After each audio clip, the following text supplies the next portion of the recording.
เอาวิดีโอนี้แม่นจะมาแก้สมผล DNA ดีโอพังไทยต่อนะอยู่ในปืนแบบเรียนคณิตศาสตร์ม .7 บทที่2ข้อที่1นะคือที่บอกไปการแก้สมผลของ DNA ดีโอพันไทยตัวนี้จะนะจะมี3ขั้นตอนการแก้มตีเอามาเบิ่งข้อที่1เลยข้อที่1จงแก้สมผลของตัวนี้ 1,215 x ลบให้กับ 2,755 y เท่ากับ560ตียังจื้อบ่ขั้นตอนของการแก้สอนไปแล้วว่าจะต้องแก้ด้วย3ขั้นตอนบ่ขั้นตอนที่1จะต้องเฮ็ดหยังขั้นตอนที่1แม่นจะต้องกวดเบิ่งก่อนดิกวดเบิ่งก่อนหอนได้บ่ขั้นตอนที่1มึงนะเวลานี้ของเฮา 1,215 ลงท้ายเลข5 2,755 ลงท้ายเลข5 560 ลงท้ายด้วยเลข0บ่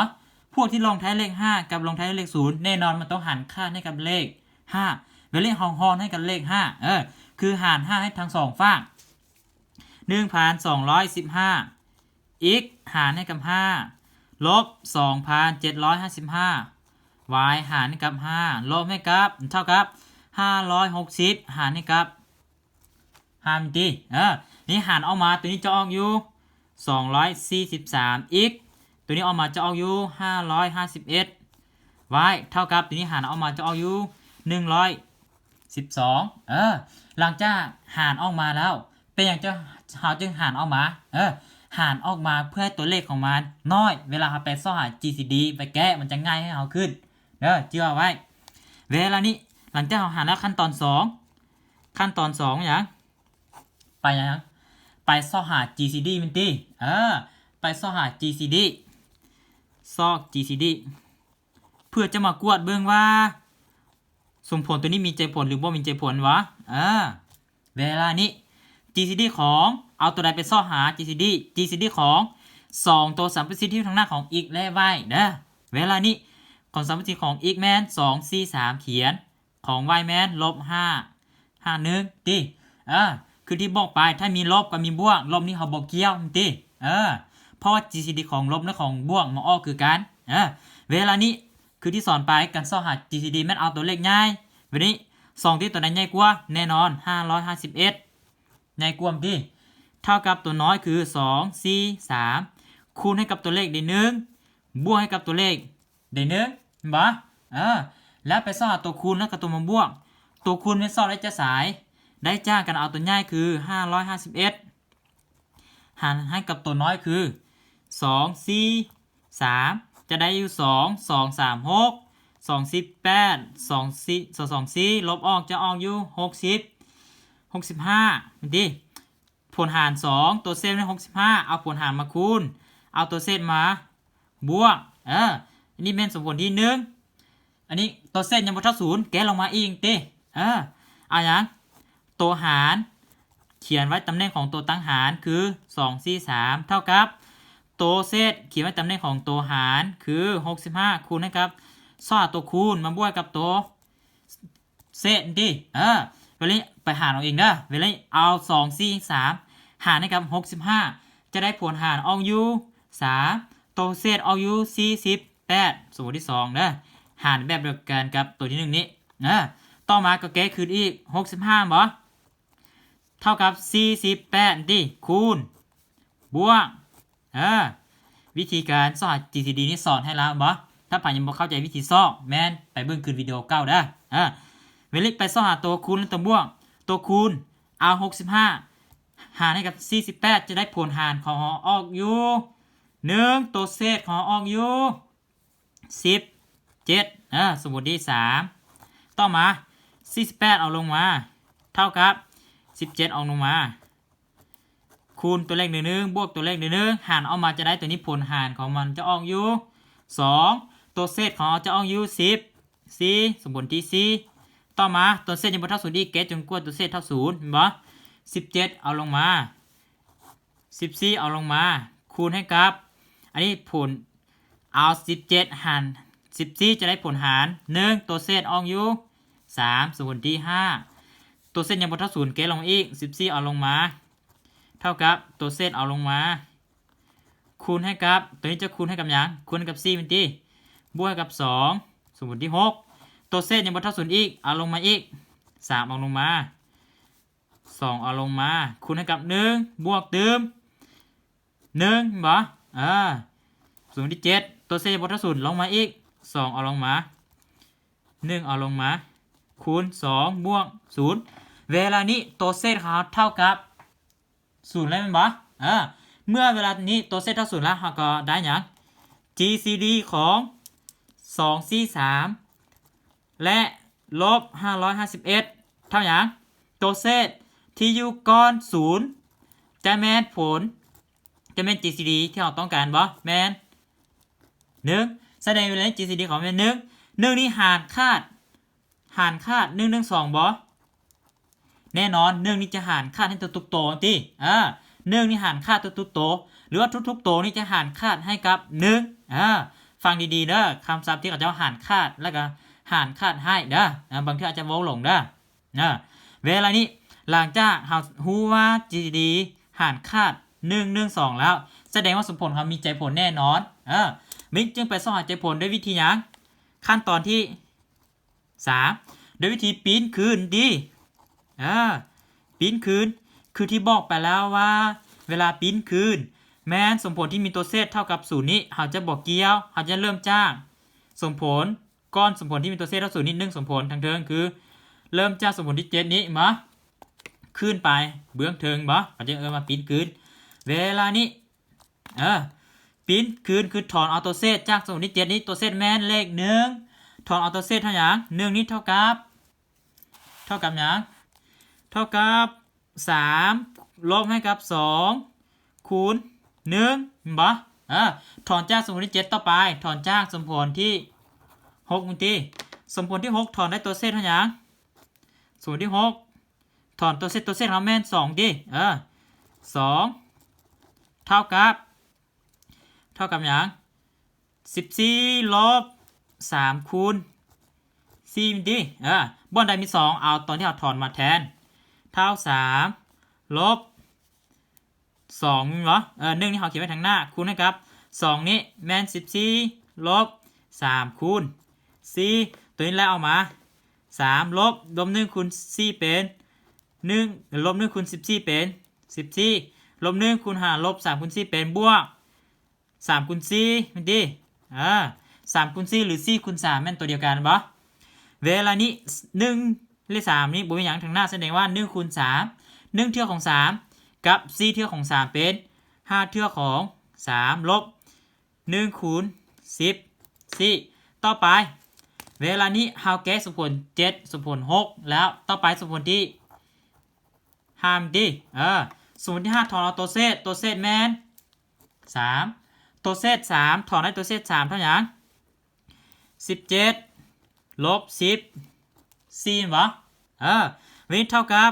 บ่อนใดมี3บ่อนนี้มันดิคูณให้5คูณกับ3แม่น17ลบ14ลบ1คูณ14บ่วันนี้คูณเข้าไป5คูณมาหา17เป็น17 5คูณมาหาลบ14เป็น5คูณกับลบ14ลบ1คูณกับ14ถ้าว่าแผลเข้าใจบ่จำเป็นจะต้องคูณตามแต่ละขั้นตอนเด้อเฮาแก้ให้ไว้แก้ย่อก็นี้อีกก็ได้เด้อแต่นี้แม่นแก้ให้ทุกคนเข้าใจเวลานี้5คูณกับ17ลบ5เทื่อของ14 1เทื่อของ14จะเป็น6เทื่อของ14มันติเวลานี้ต่อมาเฮาแก้สมผล7 6 5แล้วยังเหลือสมผลที่4เก็บไปหาสมผลที่4สมผลที่4ถอนเอาตัวเศษเท่าหยังตัวเศษของแม่น14ตัวเศษถอนเอา14เท่ากับ48ลบ17คูณ2บ่เวลานี้ก็แทนเข้าไปบ่อนใดมี14เก่าแทนเท่ากับ5คูณให้กับ17ลบ6คูณ14แทนด้วยตัวที่เราถอนออกมาแม่นหยัง48ลบให้กับ17คูณ2มันติเวลานี้ต่อมาเท่ากับหยัง5คูณ17เขียนคืนลบ6คูณ48ลบคูณหารลบเป็นบวกแล้ว6นี้เอาคูณมาหาเลข2ทางหน้าทางหลังนี่เป็น12คูณ17เป็นอย่างจะเอามาคูณใส่เลข2ทางหลังเป็นอย่างจะบวกคูณให้กับเลข17 ย้อนเราต้องการป้าเลข17นี้ให้คือกับตัวทางหน้าเพื่อจะมารวมกันเราจึงเอา6ไปคูณกับตัว2ทางหลังเป็น12เท่ามาเวลานี้5เทื่อของ17กับ12เทื่อของ17ก็เป็น17เทื่อของ17ลบ6คูณให้กับ48วันนี้ต่อไปอีกเวลานี้เราแก้สมผลที่4แล้วมินดีต่อไปเบิ่งสมผลที่3ตัวเศษแม่น17มินดีเราถอนเอา17บ่ถอนเอา17เท่ากับหยัง65ลบ48มินดี65ลบ48เห็นบ่48นี่คูณกับ1ก็คูณให้1ให้มันแล้ววันนี้เอาเบิ่งต่อเบิ่งดีๆเด้อจึงเข้าใจวันนี้เท่ากับบ่อนใดมี17ก็เอามาแทนเวลานี้17มี2ตัวเขาจะแทนใส่ตัวใดตัวข้างหน้าแม่นตัวที่เราได้มาจากการบวก5เทื่อกับ2เทื่อซื่อๆเราบ่แทนใส่ตัวข้างหน้าแทนใส่ตัวข้างหลังแม่น17ของเท่ากับหยัง65ลบ48คูณ1แล้วมันลบให้กับ6คูณ48ทางท้ายนี้คูณเข้ามาตัวนี้จะได้หยัง17คูณ65ลบ17คูณ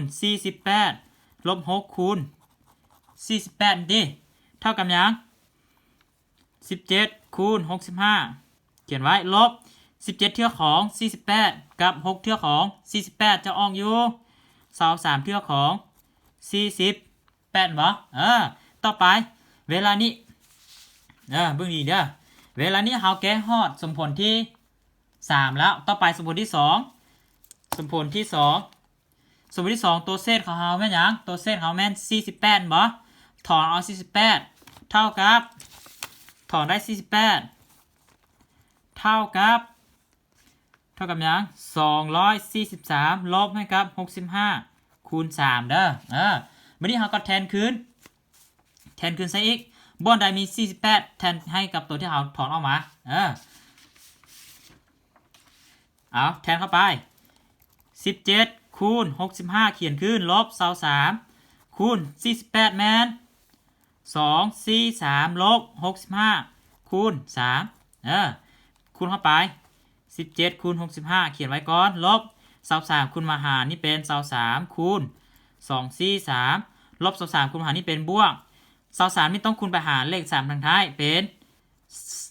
น69คูณ65แบบนี้บวกออกมาจะเท่ากับหยัง69คูณให้17เทื่อของ17เทื่อของ65กับ69เทื่อของหยังของ65มิติเวลานี้จะได้อยู่บวกกันออกจะอยู่เท่ากับเท่าใดอันนี้6นี่86มิติ86เทื่อของ65ลบให้กับ23เทื่อของ243ต่อไปเวลานี้เบิ่งเด้อเฮาแก้ฮอดสมผลที่2แล้วยังเหลือสมผลสุดท้ายคือสมผลที่1ถอนเอาตัวเศษแม่น65จะถอนเอาตัวเศษของ65เท่ากับ551ลบ243คูณ2บ่เวลานี้เฮาแก้ต่อไปอีกเท่ามา86คูณให้กับ65นี่เอาแทนด้วยตัวที่เอาถอนออกมาไหมวะคือหยัง551ลบให้กับ243คูณ2นี้แล้วจึงมาลบให้กับ3คูณให้กับ243นี้คูณเข้าไป86คูณให้กับ551ลบ86คูณมาหาร2นี่เป็น172มิติ172คูณให้243ลบให้กับ23คูณให้กับ243มิติแล้วเวลานี้คิดล่ามา86คูณให้กับ551ลบ172เทื่อของ243กับ23เทื่อของ243ตัวนี้คูณออกมาจะบวกเข้ามาจะเท่ากับจะเอาอยู่กับเท่าไหร่ตัวนี้24เอา23เอาบวกนี้เป็น 5อันนี้เป็น195เนาะ195เท่าของ243ติเวลานี้เฮาแก้หมดแล้วแม่นบ่สมผล7สมผล6 5 4 3 2 1แก้หมดแล้วแสดงว่าเวลาบทโจทย์เฮาใกล้จะสิ้นสุดแล้วต่อมาเวลานี้1ของเฮาตัวที่เฮาแก้ออกมาแม่นเท่าเป็นทางหน้าของมันเป็น1มันติจากทำอีทของเฮาแม่นบ่เวลาเขียนปีนคือ1ดิแล้วจึงค่อยลงมาเวลานี้ถ้าแก้มาฮอดขั้นตอนนี้ไผบ่มั่นใจถ้าคนบ่มั่นใจนะ1ของเฮานี่1ของเฮานี่เท่ากับ86คูณ551ลบให้กับ195คูณ243ถ้าพอไผบ่มั่นใจว่าแก้ถูกหรือแก้ผิดลองเอาส่วนนี้คูณกันแล้วลบกันออกมันจะออก1แน่นอนถ้าว่าเอา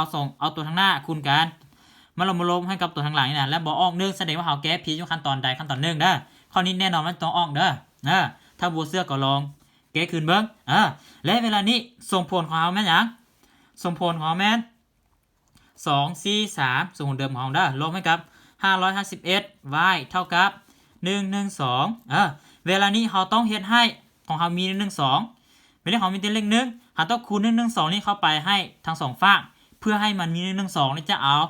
สมผลที่มีอีก y กับสมผลที่เฮาเก็บเป็นตัวเลขนี้มาเท่ากันดิคูณ112เข้าทาง2ฝั่งเด้อเอา112คูณมาหาร1เป็น112คือ9 112เขียนคือ112คูณ86คูณ51551ลบ112คูณ195คูณ243หรือ112เท่ากับตัวนี้คูณออกมาจะได้คำตอบคูณเบิ้งคำตอบของตัวนี้คูณออกมาจะได้อยู่9632คูณ551ลบตัวข้างหลังนี้คูณออกมาจะออกอยู่21840ได้ถ้าคูณเข้าไปยังเหลือ43เวลาเราคูณเราจะคูณด้วย2ตัวนี้แล้วจะบวกคูณให้กับตัวข้างหลังนี้ได้อันนี้ก็คือการคูณ2ข้างหน้านี้ย้อนว่าเราต้องการป้าให้1551นี้กับ243มาคือกับตัวเลขที่ทางหน้าของอีกและ y บ่เพื่อจะมาสมเทียบดิเวลาเราสังเกตเบิ่งได้ของเรา112นี้เท่ากับพจน์ทางหลังนี่บอสที่เราแก้ออกมาและเขาก็มี112ตัวนี้เท่ากับสมผลของเดิมของเขาบอสแสดงว่าตัวเลขที่เราแก้ออกมานี้กับสมผลนี้ต้องเท่ากันย้ำว่าทั้ง2ตัวนี้เท่ากับตัวเดียวกันบอสแสดงว่าเรามี2ได้2 4 3เท่าของ x ลบ551ของ y เท่ากับตัวเลขนี้ครับ9632คูณ551ลบ21840คูณ243ตัวเลขมันจะง่ายเด้อข้อนี้นะเวลาเราจะสมเทียบเวลาเราต้องเขียนให้มันคือกับถ้าว่าคนที่เข้าใจแล้วก็กลิ้งนะเราบึ้งเลยนะเราจะได้ x 0แล้วก็ y 0ทันทีที่แต่ว่าเวลานี้สำหรับคนที่ยังไม่เข้าใจเปลี่ยนยังไม่เข้าใจเบิ้งเวลาเราต้องเขียนให้มันคือกับตัวข้างหน้านี้เอา2 4 3มาเขียนไว้ก่อน2 4 3แม่นตัวท้ายเห็นบ่2 4 3ตัวท้ายตัวข้างหน้าแม่นของเขาแม่นคูณ x ของเขาแม่นคูณให้กับลบ21840ลบให้กับ551ของเขาแม่นหยังบวกที่เขาลบให้กับ551ของเขาเจ้าของทางหน้าคูณ y เขาแม่นคูณให้กับ9632แต่ว่าเราต้องใส่ลบให้มันแต่อย่างที่ใส่ลบย้อนของเราเป็นบวกกับบวกเมื่อเราแปลงให้เป็นลบคือกับตัวข้างหน้านี่นะแปลงให้กับ551เราต้องแปลงกับตัว962กับ9632เพื่อลบคูณมาหาลบกลับมาออกบวกคือตัวเดิมเด้อบัดนี้เราสมเทียบจะได้หยังสมเทียบสมเทียบจะได้หยัง243คือกันแล้วบ่คูณ x ของคูณนี้แสดงว่า x ของต้องได้หยัง x ของต้องเท่ากับอันนี้คือ x 0เด้อ x 0ของเท่ากับลบ1840 y 0ของเท่ากับลบ551บ่คูณ y แสดงว่าของเราคูณนะครับแสดงว่าต้องเท่ากับลบ9632นะเวลานี้เราก็จะได้1คู่จะผลทวนของสมผลที่เราต้องการซอกตัวนี้แล้ว อันนี้อีกศูนย์ไว้ศูนย์แม่นเจ็บผลทั่ว1คู่ซื้อๆเราต้องการหาเจ็บผลทั่วไปบ่เจ็บผลทั่วไปจะห่างจากสายจากสูตรที่บอกไปมันดิคือที่บอกไปแล้วว่าเจ็บผลทั่วไปมีสูตรมันอย่าง x 0เท่ากับเหมือน x เท่ากับ x 0บวกให้กับ b ส่วน d คูณ t เท่ากันอย่าง x 0แม่นลบ21840บวกให้กับ b มันยัง b เขาเท่ากับอย่างจากสมผลเดิมเขาแม่นลบ551บวกก็เลยเป็นลบ551หารให้กับ d